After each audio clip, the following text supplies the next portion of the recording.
Oh yeah, hi there. I got a bit of a comment the other day that was about anime, my anime profile picture, and I don't have much to like. I don't want to like zero in and focus on PFP so very much, but I wanted to say that when it comes to that particular profile picture, that um, when you did leave that comment, I did want to say that I don't have a lot of solidarity with a lot of the other YouTubers that have the same anime profile picture, and that I often find myself dissenting with a lot of other people who have anime profile pictures as well.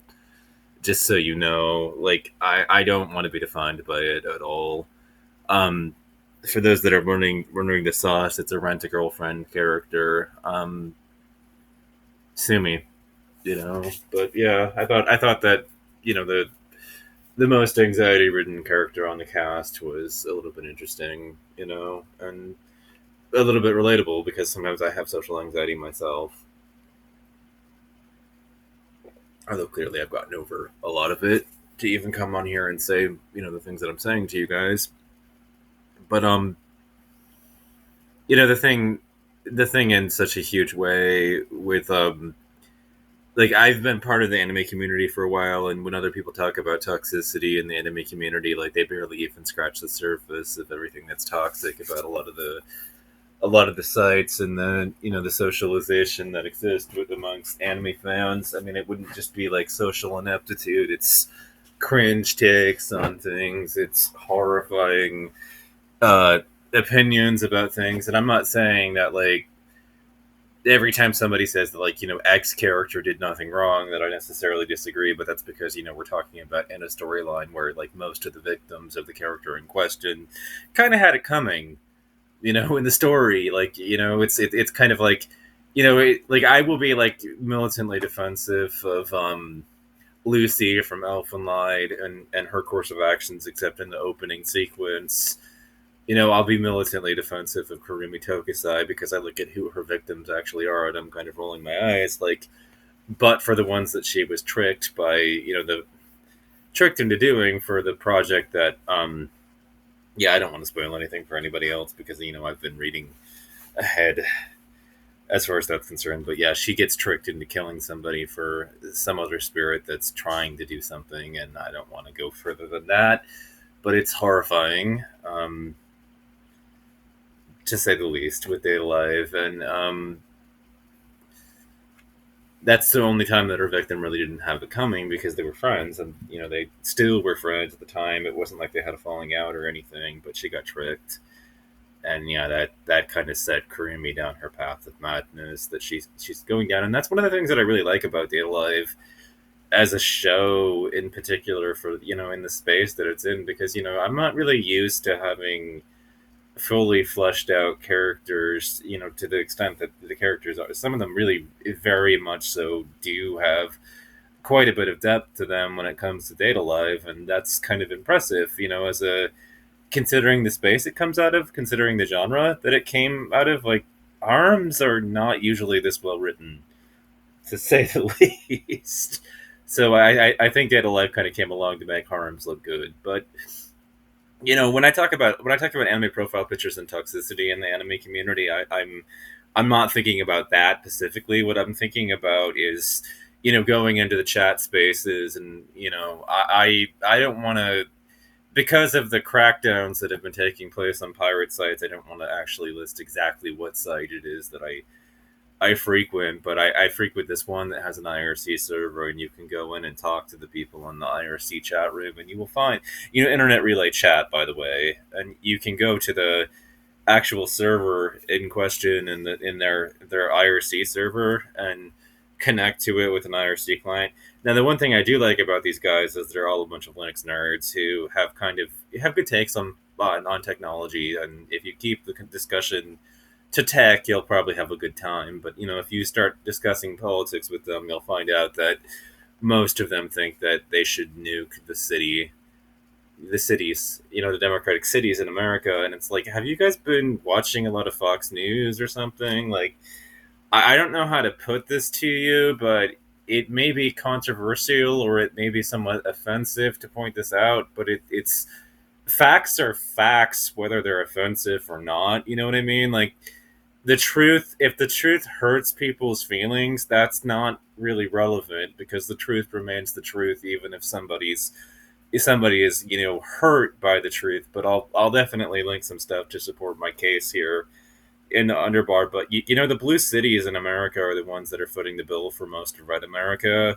If we're going to talk about like red states, so if we're going to talk about like handouts and everything and demonize people for wanting handouts and all that, red America preaches up a storm, really, about how awful handouts are and seeking handouts are and demonizing it. How dare they, and how all the people on the welfare state are a bunch of parasitical people. By the way, I'm on the system, but I'm trying to make something of myself. I'm trying to do more to claw my way off because like I feel scared. I don't feel comfortable. Like there's a place within me that it doesn't matter like how much financial security I've managed to secure for myself, I will never really feel financially secure. And because of that, and because of feeling like the bottom is always falling out, I will always be trying to do something to make a little extra money. And that's just how I am, because I like there's nothing that makes me feel like the bottom is not just about to completely fall out, as far as finance is concerned. And it's remarkable that I don't have a lot of experience in corporate America despite all that, and have taken the risk of starting a small business up for myself, selling toys on Amazon. But red America has this huge like you're evil, you're a parasite sort of like waxing moralize. But the blue cities that you hear Republicans bashing so much are the places in America that are productive. I mean, think about it. Here in Oregon, we've got the Intel plants.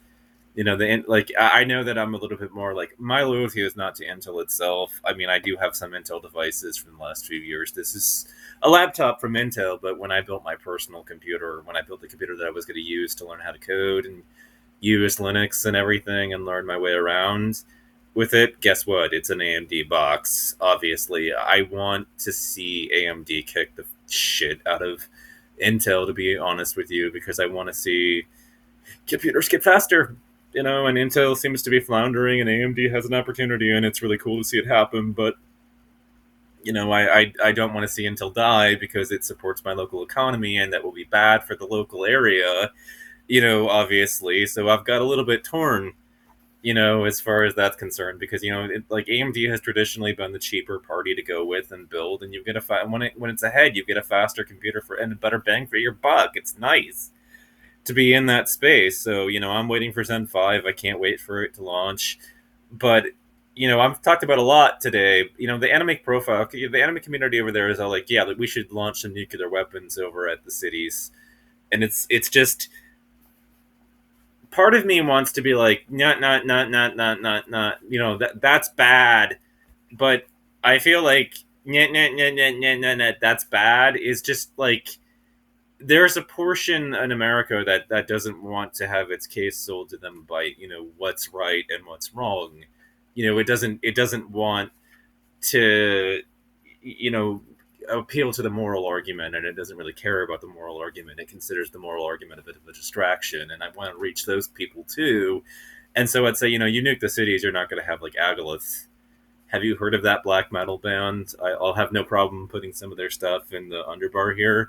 They are one of the first acts in the black metal scene that has introduced melody and a reverence for melody. So it's a melodic black metal band who reminds most of its audience of the Swedish. They remind people of the Nordic, death metal death artist, and they're producing some really really based metal, or at least they did produce some very based metal for the times that they were active. And they showed us that America could compete with that stuff that was happening all the way over there in Norway. That we could actually produce this style of music and do it well. And it was America actually fighting back on that front, and actually entering the fray as far as that. You know where they're from? Portland. Yes, Portland, Oregon. You nuke the cities, and a lot of that high culture that comes out of the cities will disappear. You won't see any more of it out of it. Portland can, it has historically before, and it can get back to that if you see what I'm saying? I'm tired of it. I'm honestly tired of the way America works, to be honest with you, because, we have to deal with this. We've done a lot here in the Democratic cities for Red America. Red America just thumbs its nose at us and votes red, despite the fact that it's Team Blue that has given them so much of what they have. And, all this is going on and on and on. And it's like Red America, it still hates us. We've done so much for them. I mean, are they aware of it? Do the Democrats campaign on what they've done for rural America? I don't know. I mean, maybe they should. Do the people out there on the sticks, are they aware of it? I mean, I hear so much from Team Blue about hooking rural America up to rural broadband. Now, I'm aware that there are people out there in the country that have really good internet, but that's the thing. Not everybody does. A lot of them have shit internet and are out there in the sticks as well. Like, there are people on both ends of that out there in rural America. So don't come at me like, here, I've got my anecdotal story, and like, you're not representative, dude. Like, you're of what's going on out there in rural America. Like, you're lucky. Good for you. But yeah, we've done a lot to, the Democrats bleed on and on and on about the need to hook rural America up. And now I don't necessarily disagree, but I just feel like people out there in the sticks, they hate the Democratic Party, and they're not gonna vote for it, despite everything that the Democratic Party has given them. Like, they hate us. And it's like, I want to break the Democrats of this addiction to, campaigning for middle, like the middle of the road types. And because it's like, they literally hate you. They're not going to vote for you no matter what you do for them, because if they would, they already would have. Like, I don't get it. I don't get your. But see, the thing is, I'm a registered member of the party. I'm not really, I don't really mingle with people for the most part that are part of the Democratic Party. I don't really have those relationships as much. I could start going to the meetings, but you go in there, everybody there is like twice your age and everything. It's a little bit like, what am I doing here? The party functionaries, yeah, I don't really go to them at all. I don't.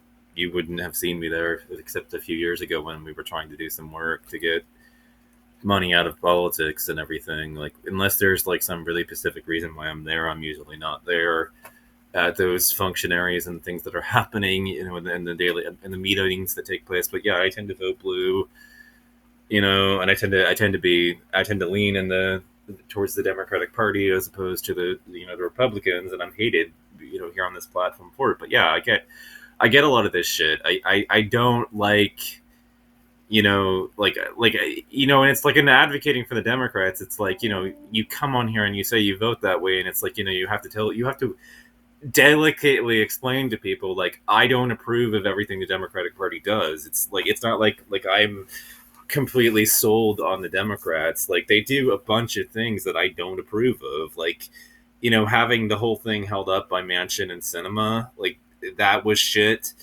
The like, that just was less than ideal. And then, Nancy Pelosi's, reluctance to actually do anything, like, invoke the impeach Trump, impeach Bush, like, tapping our foot on it, because impeachment isn't about, like, what's politically popular. It's not about optics or how this looks to the American public. It's about, did this person do something egregious enough that it merits impeachment. So,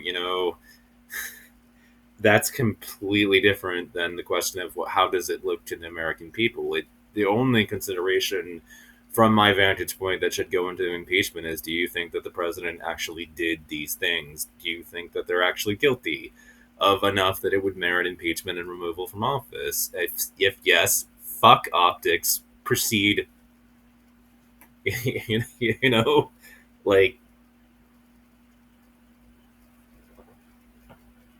so yeah, that's how I feel about the whole thing. And like, I feel like we have a namby-pamby Democratic Party that is a little bit spineless, and has been, and has needed to find its spine.